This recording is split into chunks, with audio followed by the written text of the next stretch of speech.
In 5 weeks' time, I'm heading back to Pegasus Lakes in Vitry-le-Francois over in France. We're going to go fish over there for a week. We went there last year. We enjoyed it that much. We booked again to go back this year, 2 days after getting back last year. That being said, here are my top 5 tips for fishing over in France or anywhere else on the continent for that matter. So tip number 1 is prepare for all weathers. Now, we expected it to just be hot constantly while we were out there. And it was extremely hot while we were out there, but we did have a storm. And I only took shorts and t-shirt with me. So make sure you've got clothes and you're prepared for it to rain, because just like Britain, it can change just like that. Tip number 2, don't overcomplicate it for yourselves. Now, I spent a lot of time watching videos on French fishing before I went last time. And I was kind of trying to research what are the best rigs to use, best baits to use, blah, blah, blah, blah. And in total honesty, it's not too different to fishing over here. You know, I ended up just using the normal stiff link spinner rigs that I do. The only thing that I changed is I upped my hook size from a size 6 or 8 that I usually use over here, and I started using a size 4. And I think that's really the only change I would recommend making. Tip number 3 is when you get there, take your time finding spots. I rushed myself to find spots last time we got there. We got there on a Friday night. We drank pretty much all day Friday on the journey down there, apart from Marcus because he was driving. But me and Josh drank from 4 o'clock in the morning when Marcus picked me up till probably 8 or 9 o'clock at night when we got there and we finally passed out. So when I woke up on the Saturday morning, we could start fishing. I was in a bit of a mess and I rushed to get my rods out and I wasn't fishing effectively.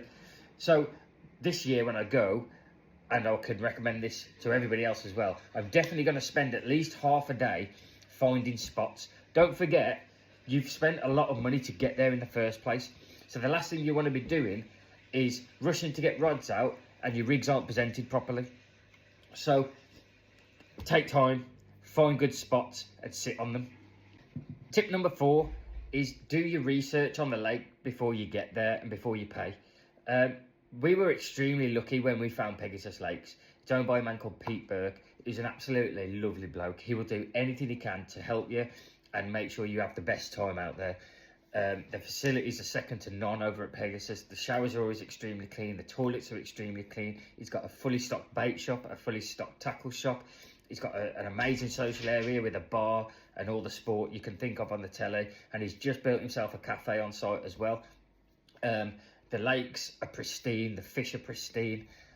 So yeah, I could highly recommend Pegasus to anybody. I have heard some horror stories of people turning up at lakes and it's not quite what they expected. And like I said before, you pay a lot of money to go out to France fishing. So just do your research on your lakes first and make sure that where you're going is exactly what it says. Tip number 5 is don't believe everything you see on the internet. Now, everybody has aspirations of going out to France and catching themselves a 60 pounder or a 70 pounder. 90% of the time, that doesn't happen. Now, I know of at least one company who have made videos, various different videos, on fishing France. And I heard a story that they went out to France on a social to a very well-known lake. And on the second day, one of the lads, who isn't a lad you would usually see on the videos, he works in like a marketing position within this company.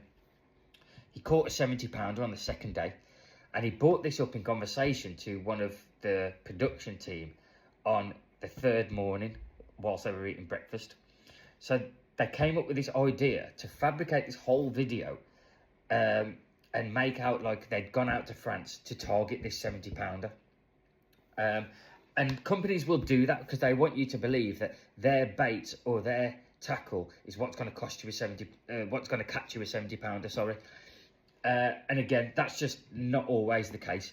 So don't kind of have these wild expectations when you go out there of what you're going to catch, because yes, there is extremely large fish out there, but the chances of you catching one are still quite slim. So yeah, just be realistic about your expectations and go out there and just enjoy the fishing.